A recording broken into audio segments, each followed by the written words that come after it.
What's up guys, it's James here. In this video I went over Mewtwo VUnion's matchups.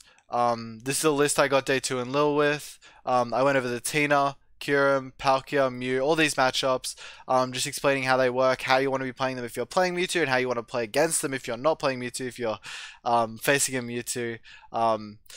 So yeah, if you enjoy the content, drop a like, drop a sub. If you have any questions, comment them. If you just have anything you want to say, comment them, I'll respond to you. So yeah, enjoy the content, guys. Alright guys, so I have 8 matchups that I want to talk about, and the first one we're going to talk about is Giratina. So, to start off with, the main premise of this deck is drawing cards with Snorlax. You get Mewtwo into play, you try and win, and that's going to be the idea in most of our matchups. But there's certain ways you go about it, and certain ways you go about it. So basically, when you get the Mewtwo into play, you do actually win. And there's they've always stood out in different matchups. We'll start with Giratina. So for Giratina, the issue is the Giratina, it has lost impact. It does 280 damage, which is more than the 200 that we heal off with super regeneration. So we have to sort of, at the very least, get rid of their energies so that they can't lost impact too many times in the late game. So we have Crushing Hammer, we have Galamine, we have ways to get rid of their switch cards to get rid of their energies. We have Morpeko as well, which you can use on the Giratina, but it's not the greatest. Neither of these are really the best attackers into Giratina because, you know, one switch card gets them out of it. With Morpeko, it's a little bit more useful, but generally you're better off using Snorlax so you can get through your item cards. And so the main, so you can get through, your item cards. And so the main way you're going to do it, you're going to use Galamine, you're going to use Boss, you're going to try and trap stuff.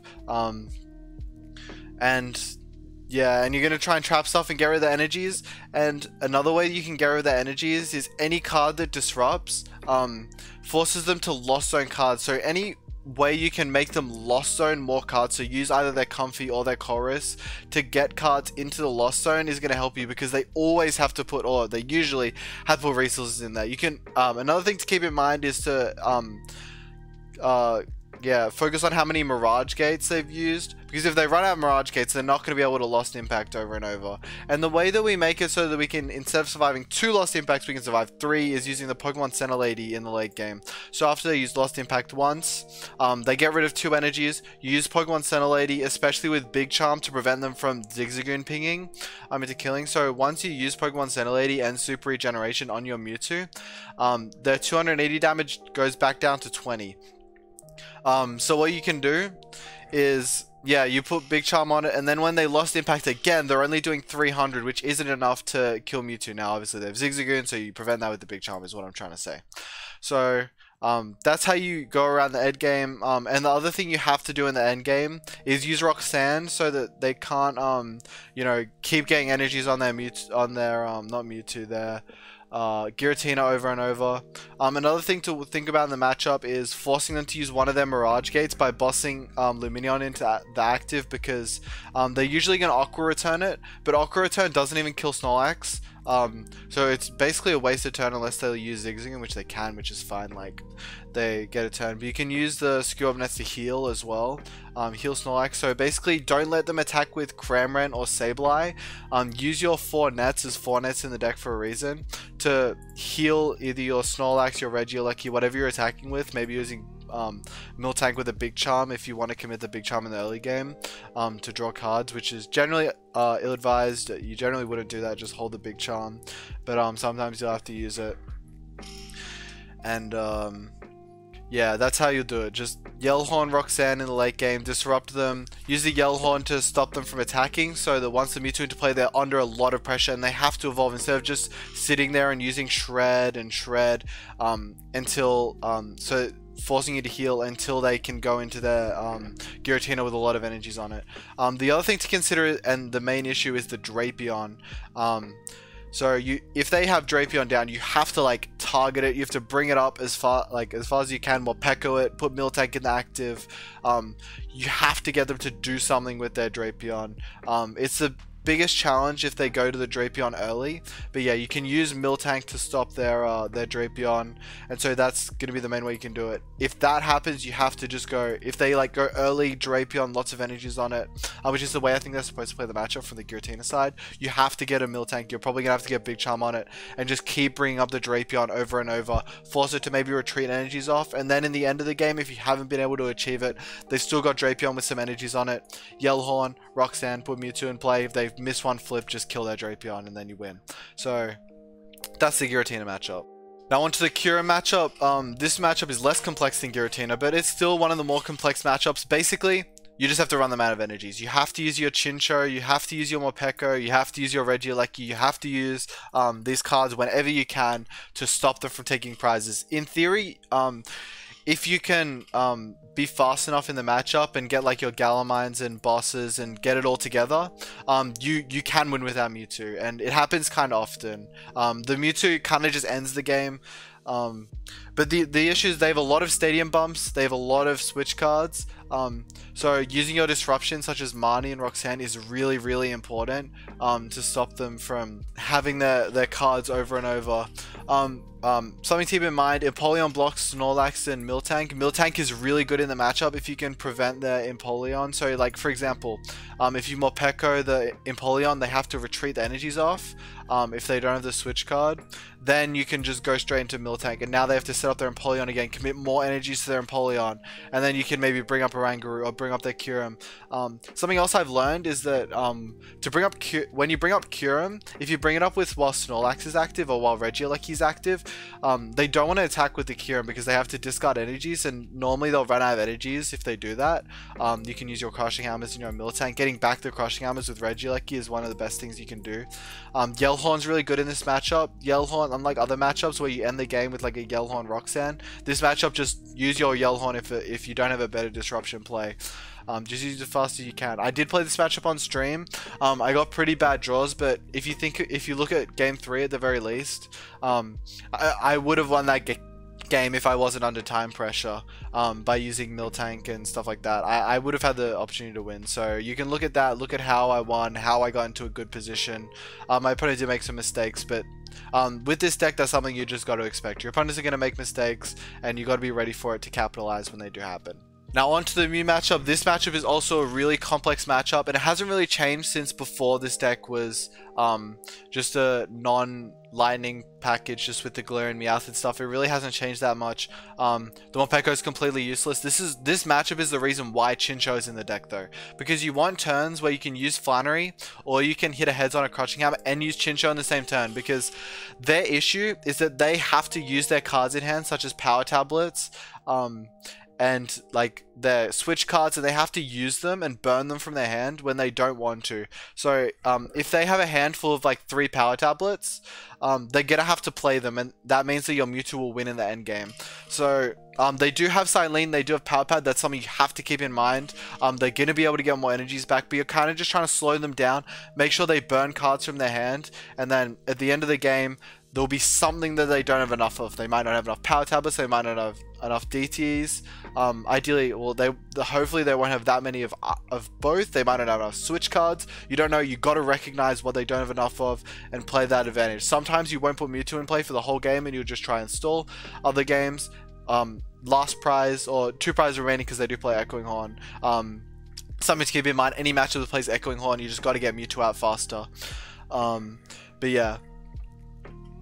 Use the Chincho, best card in the matchup. The Miltank can be useful, but it's only useful if you have Big Charm on it, but you can't afford to put Big Charm on it. Tool Jammer is generally the best card to have on the Mewtwo, so you don't have to hold the Big Charm, but you can if you want. Yellhorn's completely useless. Galamine is really useful. Even though they play a lot of stadium bumps, you shouldn't fully focus on Galamine, but if you have Galamine in play, that's definitely going to be a positive for you. Force them to play their switch cards and whatnot.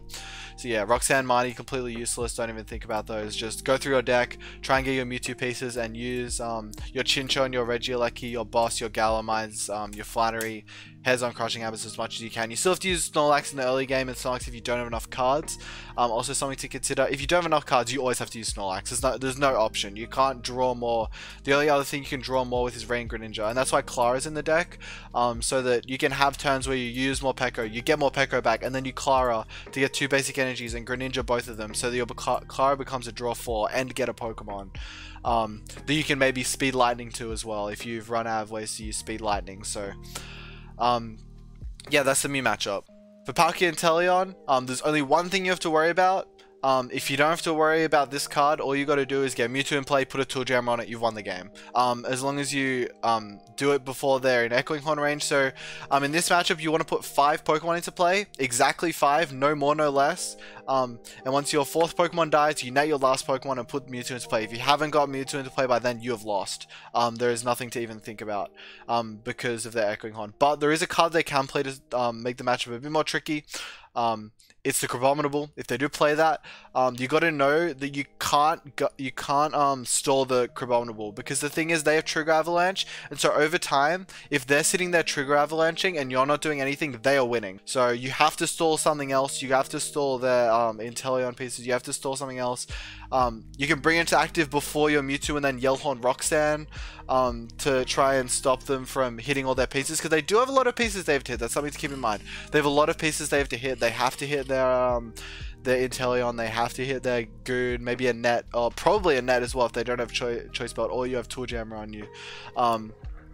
Their issue is they can do 230 damage, but at that point you can also start stalling if you've already Roxanned, or they're just going to miss a flip with the Yellhorn. So yeah, this is a matchup where if you don't know what they're playing, just Yellhorn Roxanne, and yeah, at the end of the game you should usually win. If they don't have crab down before you go in with your Mewtwo and play your Roxanne, they'll almost always lose from what I've found. So I'm going to explain a few matchups in one here. Reggie, Lost Box, Zoro that's not running Cologne.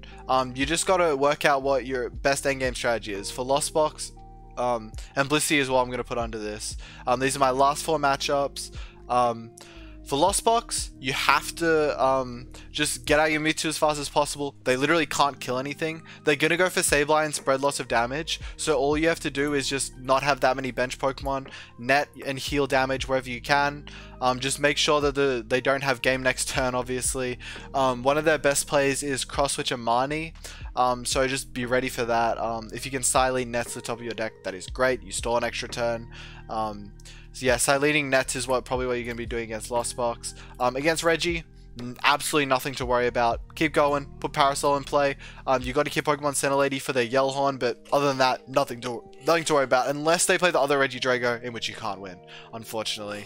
That is your absolute worst matchup, is a Reggie Gigas that's playing the other Reggie Drago.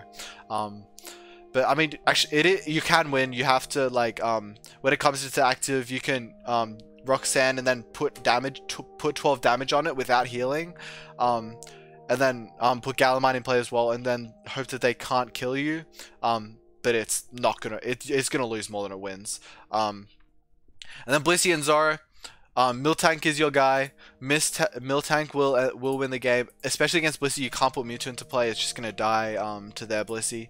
So Miltank, what I've found in this matchup is you can use more Pekko to stop the Blissey, and that's fine. But you don't want to do it if it has a powerful energy on it, usually if you just see a powerful energy, just get rid of it.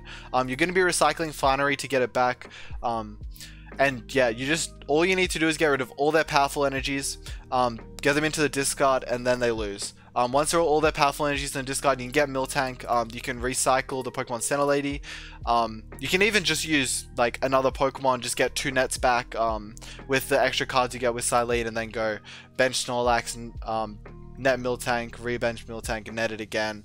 Just do anything as a way to heal, but Pokemon Center Lady is the easiest in the late game, easiest to recycle and stuff like that. So yeah, you just want to have no bench Pokemon, only Miltank. The issue is Thundurus, but if you can get rid of all that powerful energies and start getting energies off the Thundurus, you'll be completely fine. So that's the Blissey matchup. The Zoro matchup, Yeah, they run Cologne, but you just need to get back Miltanks over and over. Use Clara if you can. Yelchia can get back Miltanks. You just have to... Basically, if you get back 3 Miltanks, you'll win. You can also get rid of all their energies and get Miltanks into play, and that's going to be your best strategy. But yeah, that's it for the video, guys. I just wanted to go over a comprehensive matchup guide. One more thing I wanted to say is matchup percentages. Tina is going to be unfavored. Kyurem is going to be slightly unfavored to 50-50. Everything else is going to be favored. Palkia, favored. Mew also really close, 50-50. But I think the Chincho kind of swings it in your favor compared to other builds. So that's good. Lost Box, basically an auto win. Like the thing is that, yeah, they can't even attack you. Like, you can just heal off all their damage with net. Blissey, basically an auto win. Not really. It can be kind of a struggle if they can get a lot of powerful energies down on Thundurus, but shouldn't be too difficult. And they shouldn't even be playing Thundurus, really. Reggie, auto win unless they play other Drago. Zoro's a bit harder. They do, like, if they have Cologne, Silene, Palpad. The issue is they're going to struggle to draw it, so. But yeah. That's all the matchups. That's the video. Thanks for watching, guys. If you like the content, drop a sub, drop a like. If you have any questions about anything I said in this whole video, drop a comment. I'll respond to you. I'll give you an answer. Yeah, thanks for watching. Have a good day.